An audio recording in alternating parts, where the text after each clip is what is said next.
এই বাজেট ইমপ্লিমেন্টেশনে বড় যে ভূমিকা রাখবে যে বাংলাদেশ ব্যাংকের যে ইয়ে থাকবে, দিক নির্দেশনা থাকবে, ওখানে NBR will have a major effect for this budget to work. এখন বাংলাদেশ ব্যাংকের যে অবস্থা, এখানে কিন্তু কোনোভাবেই পসিবল না, বিকজ এখানে গভর্নর সাহেব নিজে বলছে ওনার কস্ট অফ ফান্ড ইজ 6%।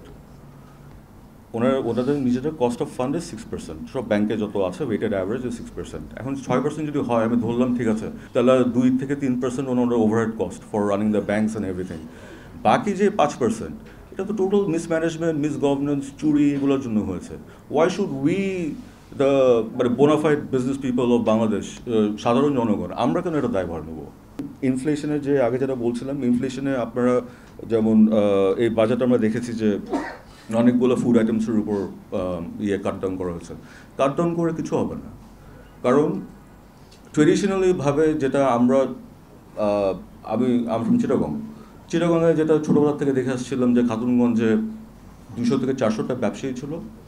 ওখানে ছোট ছোট ব্যবসায়ী, বড় ব্যবসায়ী ছিল, ছোট ব্যবসায়ী ছিল। ওনারা সবাই ইম্পোর্ট করতো, তখন ইম্পোর্ট করতো। দের ওয়াজ আ কম্পিটিটিভ অ্যাডভান্টেজ, মানে যেই দামে ইয়ে করে সম্পর্কের উপর ব্যবসাটা করতো, এইভাবে সব কিছু আমদানি হতো। এখন কি হয়েছে? এখন there only 6 to 8 players in the market, যাদের নিজেদের শিপ আছে। আপনার খাতুনগঞ্জে মানে অফলোডও করতে লাগে না, শিপের থেকে শিপ বিক্রি হয়েছে, মানে ওখানে বলে এটার দাম, তুমি দিলে দাও, না দিলে দিও না। এখন জন্ম সনদ দিয়ে খোলো বিকাশ স্টুডেন্ট অ্যাকাউন্ট, নিজের বিকাশ নিজে কর। They decide what the price is. And যেই কোম্পানিগুলোর নাম বলছে, আনফর্চুনেটলি যখন বাণিজ্য মন্ত্রণালয়ের মিটিং থাকে অথবা আপনাদের উচ্চ পর্যায়ের মিটিং থাকে, ওই লোকগুলো কিন্তু ওখানে বসে থাকে। And because of this 6 to 8 people, আজকে এই ইনফ্লেশন যে বলছেন, it is just down to them.